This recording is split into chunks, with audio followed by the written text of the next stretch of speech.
जुकाम से बचने के लिए ठंडे पानी का इस्तेमाल। क्या चेहरे पर नियमित रूप से ठंडे पानी की बौछार इन्फेक्शन, खांसी, नाक बहने और गले के दर्द से बचा सकती है? ये दो लोग इसी को परख रहे हैं।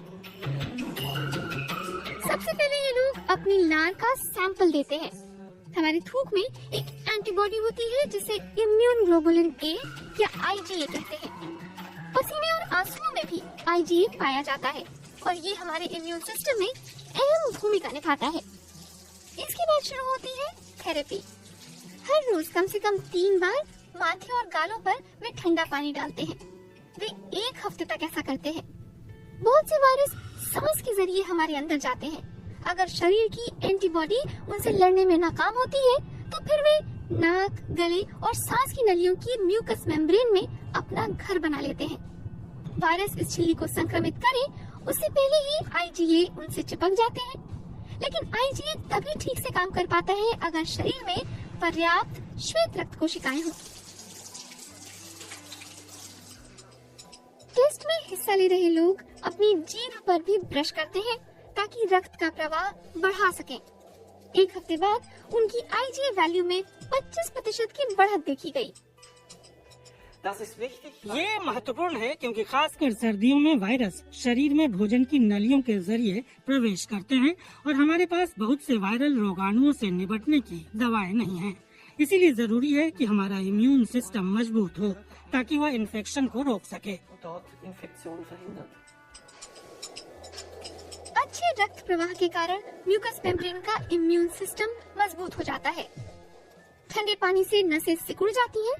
इसके बाद वे फैलती हैं तो रक्त का प्रवाह तेज होता है। नाक, गले और मुंह में जितना बेहतर रक्त प्रवाह होगा उतनी ही ज्यादा इम्यून कोशिकाएं और फैगोसाइट्स बनेंगे। जर्मनी की येना यूनिवर्सिटी के रिसर्चरों ने कई महीनों तक चलने वाली अपनी रिसर्च में इसे परखा, जिसमें 40 लोगों ने हिस्सा लिया।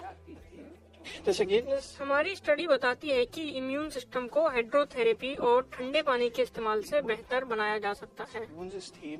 जरूरी है कि ठंडे पानी को लगातार इस्तेमाल करके देखा जाए, कई हफ्ते तक या फिर महीनों तक। शुरू में ये तरीका दिन में कम से कम 1 बार इस्तेमाल करना चाहिए। इम्यून सिस्टम को बेहतर बनाने के लिए इसे दिन में कई बार दोहराया जा सकता है। इस तरीके के इलाज को जर्मनी में सेबास्टियन क्नाइप के नाम पर क्नाइप क्योर के नाम से भी जाना जाता है। सेबास्टियन क्नाइप एक पादरी थे जिन्होंने 19वीं सदी में पहली बार हाइड्रोथेरेपी का तरीका इजाद किया था। मुंह पर पानी डालते समय तापमान का ख्याल रखना जरूरी है। हाइड्रोथेरेपी में सीधा सा नियम है, पानी जितना ठंडा होगा थेरेपी उतने ही कम समय के लिए होगी। अगर आप बहुत ठंडा पानी इस्तेमाल कर रहे हैं तो सिर्फ 1 मिनट के लिए ही मुंह पर पानी डालें। लेकिन अगर पानी ज्यादा ठंडा नहीं है, अगर पानी का तापमान 16 या 17 डिग्री है तो उसे चेहरे पर 2 से 3 मिनट तक डाला जा सकता है। तो ठंडे पानी के साथ सेहतमंद रहिए, वो भी बिना किसी साइड इफेक्ट